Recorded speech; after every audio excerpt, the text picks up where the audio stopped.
So this week, I came across a quote that I heard years and years ago, and I want to read this quote for you today. It's this right here. The two most important days in your life are the day you were born and the day you find out why, by Mark Twain. Now, here's the deal. I'm going to be a little honest. I'm not 100% sure that Mark Twain said it, but it sounds really smart and sounds like something he would say, so we're going to go with it. So when in doubt, just a little tip.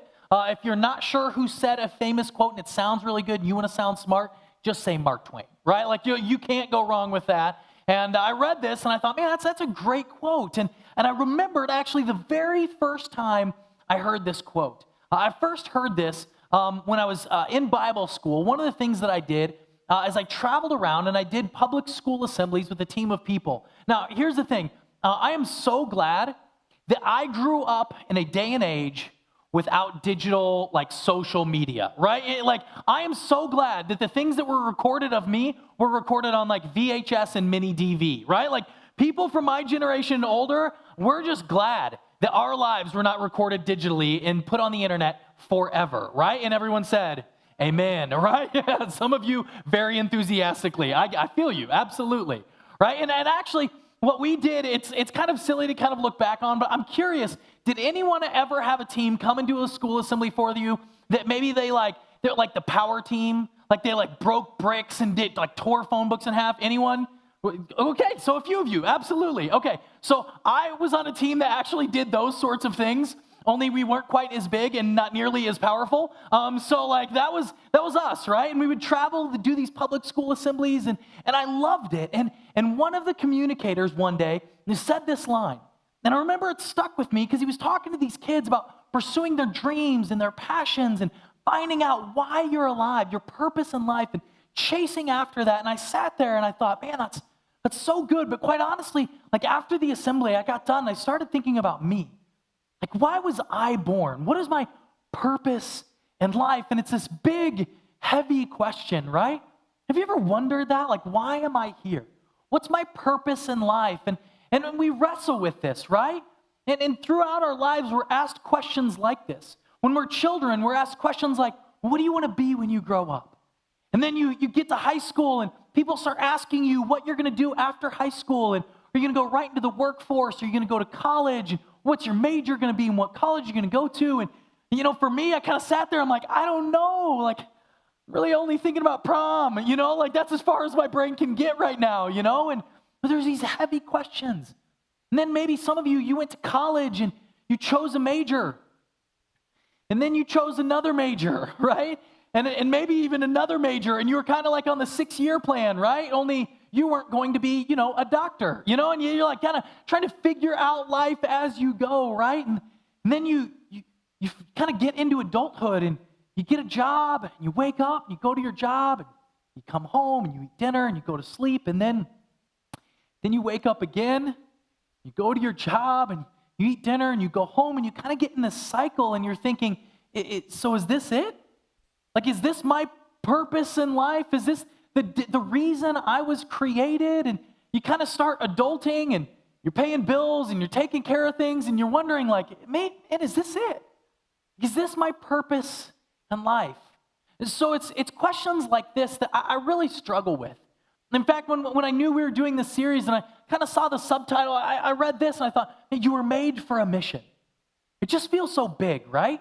It feels so heavy. It feels so elusive sometimes, right? That maybe we can ask the question this way. We can ask this: what's my purpose in life? Why was I created? I want you to think about that. I want you to ask yourself that. What is my purpose in life? And for me, as I wrestled with this question early on, I realized it was just such this big question because I felt like my purpose kind of changed over time, at least what I was doing. And I realized, well, that can't be. Like the purpose for my life can't change. It's got to be this one big thing. So I began to zoom out and began to kind of look at life holistically and thinking, big picture, what's my purpose in life? And I stumbled across something that really spoke to me. It was actually one of Israel's ancient prophets, a command that he was giving, something that God was speaking to God's people. And for me, I just grabbed onto it and I said, yeah, that's it. And listen, there's not like a rule that pastors have to have like a life verse. So I wasn't like I guess I got to pick mine. They start doing that Russian roulette via Bible thing. Like that's not how I got this. Like I read this and I thought, yes, like that's me. And it's so important to me. I actually got it tattooed on my arm because I want this reminder always in front of me of what my life's purpose is. And it's found in the book of Micah. It says this: He has shown you, O mortal, what is good. And what does the Lord require of you? But to act justly, to love mercy, and to walk humbly with your God. And as I read that, I said, yeah, for me, that's it. Like I can do that with the rest of my life. No matter what I do, I can do justice. And no matter what I'm doing vocationally, I can love mercy. And wherever I find myself, I can walk humbly with God, acting as if I don't have all the answers. That I'm still learning, that I'm still growing. So for me, that's how I kind of defined my life's purpose, that wherever I find myself, that's it. But here's the problem. Again, it's just so big that it doesn't really inform our day-to-day, right? Like if I were to take that metric and put it up next to like tomorrow I'm going to go to a staff meeting. We'll talk about church stuff, and then I'll probably go to another meeting and talk more about church stuff. I do that a lot, and then I'll go to this like meeting up in Dallas about church stuff. It's really pretty boring, and it's like, well, how do I do justice in the midst of that? Right? For those of you that you have different careers and different jobs, maybe some of you stay at home and you're like, how do I take this big life purpose and apply it to tomorrow? And for me, something that's helped me is I start to narrow the focus a little bit. And this question of purpose, it's a little too big for me. I like this question better. What are you passionate about? What are you passionate about? What do you get excited about? When someone starts talking about something, what do you light up? If you hear someone having a conversation about something you're passionate about, don't you feel drawn to that? Don't you want to engage in that conversation? You see, to me, this is a better question. Because for me, purpose feels elusive, but passion lives within you, right? It kind of springs up within you. It's kind of why you wake up in the morning. You get excited and passionate about this. You see, but for those of us who are followers of Jesus, there's like one extra layer of questions. I realize that every single week, the people that come here to Icon Church, not every single one of you maybe is a follower of Jesus. You may be still checking this whole Jesus thing out. You may be unsure on this whole God thing. And if that's you, man, I just want to encourage you. You can just kind of listen in and lean in.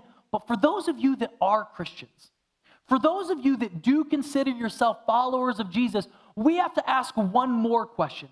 Once we kind of define what we're passionate about, what wakes us up in the morning, what we get excited about, what we want to chase after and pursue, there's this second question that we have to ask. And it's this: where does my passion intersect with Jesus' mission?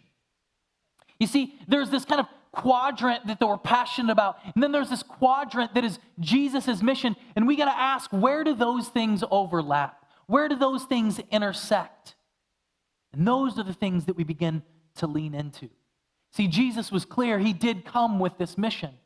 And in fact, he gathered together his early followers, these disciples, and when he was leaving, he was telling them, hey, this is important. I want to give you one last mission. And this is the mission he gave them. It's found in Acts 1:8. He said, you will be my witnesses in Jerusalem and all Judea and Samaria and to the ends of the earth. This was this final mission that he gives the church, that he gives those of us who consider ourselves followers of Jesus. This is a mission that he's given us. And this is called, in the church, this is called the Great Commission. It's this mission that we're all to be a part of if we're followers of Jesus. And can I be honest? As a kid, I grew up in church. I don't know if there's anybody else. Anybody grew up in church when you were a little kid? You're like sleeping in the pews, right? Like, yeah, that's me, right? And I remember there were times that like missionaries would come and they'd talk about what they're doing in the Congo in South America or maybe in Africa or Eastern Europe. And they'd talk about this mission and they'd talk about the Great Commission and that you'll go to the ends of the earth. And as a kid growing up in church, I'd get real nervous, right? Because at a lot of the end of a lot of these messages, they talk about now who's called to the mission field. And I'd like look down, I'm like, don't make eye contact. Like I try to, and I had this thought that like For some reason, I had this like mixed up view of God that if I didn't want to do it, that's exactly what God wanted me to do. Right? Anybody else, like you're like, oh, that would be awful. It seems so hot and like bugs and like clearly that's what God wants me to do. And it's like this thought that like God is some weird masochist, and then I'd be like, oh God, don't send me, please, no, like please, like I don't want to go. And then I thought like, oh man, that's not good because then he's going to want to send me. So then you start like playing games with God and you're like, God, that would be awesome. Like, oh, I love Papua New Guinea. I've always wanted to go, and you're like, and then you think one layer deeper, and you're like, oh, I got it. God, whatever you do, don't send me to Hawaii, right? Like, I'll never go, Lord, and like just hoping maybe, right? And I've got some like spiritual PTSD things. Don't worry, I'm working through it still. I'm going to counseling, right? And we've got this weird idea that like this Great Commission means that we all have to leave our country, that we all have to leave our home, and we have to go to the ends of the earth, every one of us, and it doesn't work that way. And in fact, all followers of Jesus have some role to play in the Great Commission, but that doesn't mean we play every role in the Great Commission. You see, we all have a role to play in this. We all have something that we are to do. And we have to realize that, again, our passion is going to intersect with Jesus' mission. You see, you can't do everything, but we can all do something. And this is huge because many times we just convince ourselves, well, that's just not my thing. I just don't have to worry about that. And I'm going to do kind of my thing over here. But we all have to do something in all of those arenas. As Jesus was talking to his followers and he talked about Jerusalem, Judea, Samaria, the ends of the earth, for us here in America in 2019, it's like, Jerusalem? Like, I've never been there, and it doesn't sound super safe, and Judea and Samaria, like I don't even know if those are things anymore, and we're like, how do we go to those places? But the thing is, for the Jesus followers of that day, for the people that were listening to the words of Jesus in that moment, they knew exactly what Jesus was talking about. And for them, it was speaking to them, and they knew exactly what he meant. So I want to kind of contextualize this idea for us today. For those of us living here in Texas in 2019, what is this Jerusalem, Judea, Samaria, the ends of the earth? What does this mean for us? So I want to define these. This idea of Jerusalem, really, that's just our city, right? For you, that's Kyle, or that's San Marcos, or it's Buda, or Lockhart, or Wimberley. Whatever your city is, that's what Jesus is saying. He's not saying you have to go to another city. He's just saying, you are going to be my witnesses wherever you are. So as you find yourself in your city, as you find yourself in your community, in your neighborhood, be my witness. Find that passion and intersect that with my mission of being a witness, of showing the world what I'm like. You are to be my representatives wherever you find yourself. So we're to be his witnesses in our communities, in our cities. But then Jesus goes a step further and he talks about Judea. Judea for us might be Hays County or maybe Texas. It's kind of our region. It's our general area. So we're to be witnesses in Hays County. We're to be witnesses across Texas. What does that look like? As we begin to think about everyone has some role to play in Judea, what does that mean? What are the implications of that? And then Jesus takes it a step further and he talks about Samaria. We could think of this as maybe the United States as we zoom out and we go broader. So Jesus is saying the church, the followers of Jesus, us, we should be witnesses in our country. What would it be like if the church, if Christians were known for justice in our nation? What if we were known for mercy, for being merciful and loving people? What if we were known for being humble, for saying we don't have it all figured out? We are all doing our best to follow Jesus. We are to witness to our nation of what God is like. We are to represent him. The question is, how do we do that? How do we lead in that arena? And then Jesus ends with this final one, the ends of the earth. Really, that kind of just means ends of the earth. Like I couldn't think of anything catchy here. It's just, Jesus was pretty clear. It's everywhere else that we will be the witnesses of Jesus across this globe. And as we think about this, we think, man, what does that look like? Like, I don't have an opportunity to go around the world. Like, How am I to be a witness for Jesus in a global society? And what's so amazing, if you're a part of Icon Church, if you've been coming here for a while, especially if you give and contribute to Icon, you're already doing this. You see, we don't talk about this a whole lot, and this is one of the reasons why we decided to do Mission Sunday, is we want to let you know what's already happening through Icon, through all of you. You see, a portion of every dollar that comes into Icon Church, a portion of that immediately goes back out into our city, into our county, and state, and nation, and around the world. Last year, we talked about this last week. Last year, we gave away over $53,000 to local and global initiatives. You're doing that. It wouldn't be possible without you. You have a role to play. And as you give to Icon, you are giving to these initiatives. And listen, I could sit here and run through all the organizations, all the individuals, but I thought it'd be better if you saw for yourself just a few of the initiatives and the individuals that are meeting needs around the globe. So I want you guys to check out this video. Hey Icon Church, we are the Skinner family and we are your missionaries to Indonesia. We just wanted to say thank you so much for your continued prayers and support. Yeah, we're just so excited for all that God is doing here in Indonesia.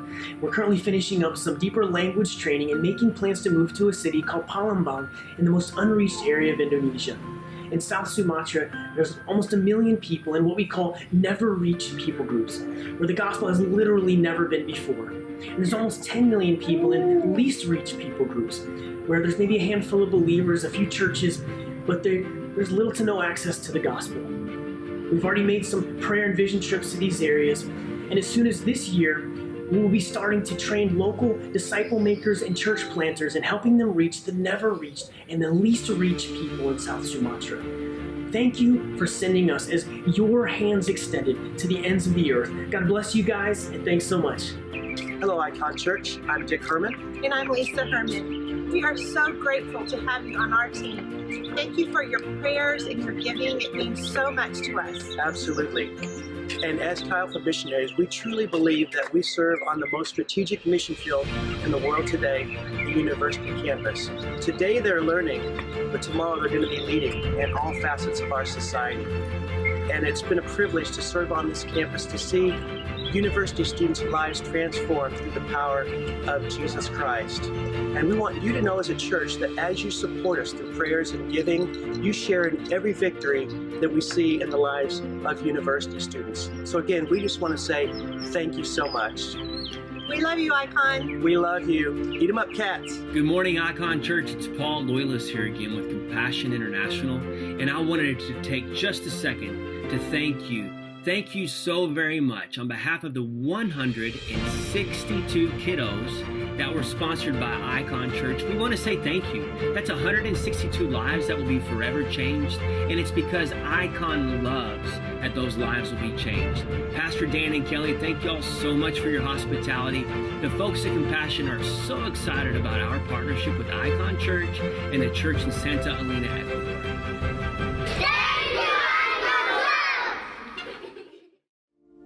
It's amazing to get to see firsthand the impact that you're making, that you may not even realize that you're making. You see, every single one of you that are part of Icon are helping to contribute to those things. You are having a global impact. But there's one other way that you're going to have an opportunity in the coming months to have a global impact, and that's through something I announced last Sunday, and that is that we're going to be taking our very first missions trip to Monclova, Mexico, coming up in June. This is an incredible opportunity for us to partner with the church there in Monclova, to come alongside them, to serve them, and to watch God change a community. We're going to be partnering with a church that launched about 20 years ago and served their community well and are in this new stage as they got land and are proceeding to look at what next steps may be for them. And we're going to come alongside them and serve them. And what's so special about Monclova, and I talked a little bit about this last Sunday, is the partnership that already exists between our community and their community. In 2001, Monclova, Mexico, and San Marcos, Texas became official sister cities. And through that partnership, the city government, the mayors have worked together, the police departments and fire departments and EMS have worked together, but never have the church in America, the church in Hays County, connected and built relationship with the church in Monclova. And when I heard about this opportunity, it fit exactly with what our goal is when it comes to missions here at Icon Church. I want to be clear on what our goal is as a church. Here's our goal when it comes to missions as a church, is we want to establish Christ-centered partnerships that cultivate the development of local self-sustainability. And here's what I mean. This is a lot of big words, but what we mean by this is when we go on trips, when we work with organizations and individuals, we're not partnering so that we can go to a lot of different places. We're not trying to fill up our passports and travel to a bunch of places and take selfies in different countries. And that's not our goal. Our goal is to build relationships that go deep and that last for a long time. Our other goal is we want to create self-sustainability. We don't want to be some great hope from America bringing dollars down to throw money at a problem to get it to go away. That's not going to create self-sustainability for the individuals and the indigenous peoples. We want to come alongside them, serve them, learn from them, find out how God is already moving in their communities and partner with them in that. That is our goal. That's what we're trying to accomplish in this. And as we saw these connections that already existed between Monclova and between San Marcos, we thought this is an amazing opportunity.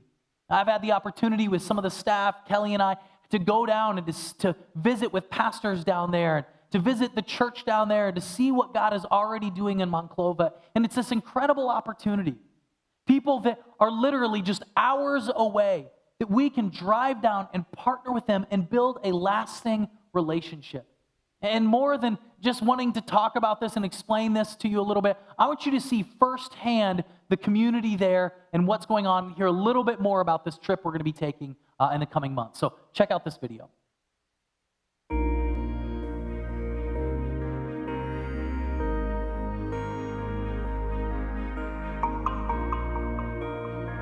I'm here on location in Monclova, Mexico. And the reason we're here is really to hopefully see the fulfillment of a dream that started years ago. Back in 2001, Monclova became sister cities with San Marcos, Texas. For the past nearly 20 years, these two cities have partnered when it comes to the civic government, the mayors, the police departments, and fire departments. And we believe it's our opportunity to partner Icon with the church here in Monclova.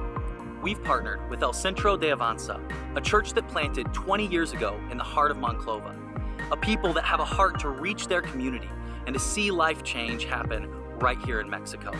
3 years ago, they purchased property to see God expand what they were already doing right here in Monclova. You have an incredible opportunity to partner with us, to see what God could do as He brings the church in San Marcos, Kyle, and Hays County right here with the church of Monclova.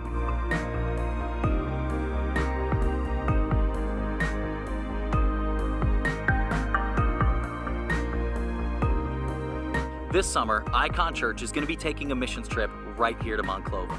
We have an opportunity to come to partner with La Avanza, to learn from the church here in Monclova. I know for me personally, every trip I've taken like this has changed me so much. I've learned that God is bigger than my community. God is bigger than my personal expression of the church. And I've seen God move in amazing ways. And you'll have that same opportunity. I want to encourage you to sign up for this missions trip. Watch God change you as you partner with the church here in Monclova to change Mexico. We'll have this opportunity, like I said, in the coming months. The trip will actually leave June 9th, and it'll be through June 16th. Cost for the trip is $495, and that covers everything. It covers your lodging, your transportation to get down there. It covers all of your food and any permits to get in, and it covers absolutely everything. The only thing you need to have is a valid passport. If you have that and you sign up for this trip and begin to raise funds for this, you'll have an opportunity to go to Monclova, to meet these amazing people, to hear their stories, and then to come alongside them to say, I want to sacrifice of myself to serve you. Show them what Jesus looks like, that we see that this is a part of our mission too. And here's the deal. We realize with this being our first trip, there's likely to be a lot of interest, and this trip is capped. We can only take so many people on this first trip. So if you're interested, go to iconchurch.com/Monclova, and you can apply to go on this trip. And again, because of the space that is limited, we'll only be able to take so many. So I want to encourage you, if you want to, to sign up and to apply as quickly as possible so that we can process those applications. We'll have an opportunity to go there, love the people there, serve them, learn from them. But I get it, not everyone's going to be able to go on this trip. I've talked to people between services that have said, man, I want to go so bad, I'm not able to go. And remember, you can't do everything. We can all do something. We can all do something to serve the church in Monclova, to show them the love of God, to show them what it looks like to be a witness to the ends of the earth. And one way we can all do something is through something we're going to do here in a moment. This is something we don't do very often here at Icon Church. We're going to take up a special offering for the church of Monclova. In a moment, the host teams are going to come down and they're going to pass some buckets, and every dollar that's given in this offering is going to go directly to Monclova. It's going to go directly to the church and the people there at El Centro de Avanza. It's an incredible opportunity that maybe you can't go. I get it. But we can all do something. Icon Church can send a message, can kind of send a small team of people down there, to send some resources down there and saying, listen, we wish we could all be there. Let this offering be a way that we can communicate the love of God, the love of Icon, to our brothers and sisters on the other side of the border. Though they're so close, though they're hours away, it's a completely different world. So I want to encourage you to give in this offering. If you write a check, just on the memo line, you can write Monclova, make the check out to Icon Church. We'll get all the funds down there. If you want to give online, you always can give online at 512-872-3450. Give via text that way. If you do give via text, make sure to use the keyword Monclova. So if you just type Monclova and any dollar amount to that number, it'll set you up. As a reminder, this doesn't tie to your cell phone account. You see it billed onto your cell phone. You set up a card or a bank account, and it's just like giving online any other way. I want to encourage us to lean in a moment like this, to look at how we can be witnesses in our Jerusalem, in our Judea and Samaria and the ends of the earth. What does it look like for us to be that kind of a witness? I'm thrilled to go down there, to meet these people, to see them again. And what I'm most excited about is this will be a long-term relationship. If you can't go on this trip, you'll have an opportunity to go on another trip. In the future, there'll be youth trips and young adult trips and family trips. There'll be opportunities to keep going back down there. That's what we want to do. That's a part of our mission, to develop a relationship with the church there. We want to go down there so that we watch their kids grow, so that they can watch our kids grow. We want to bring them up to us and have them come up here to Icon. We want to create these kinds of lasting relationships where we can lean in for the long haul. So however it is, you can be a part of this. Whether it's going on this trip or even just giving in this offering, for praying for the people, for Pastors Chewy and Chelly there in Monclova, I want to encourage you to lean in, to take advantage of this opportunity to be a witness to the ends of the earth. Amen? Let's pray, and then the host team will come down and pass the bucket.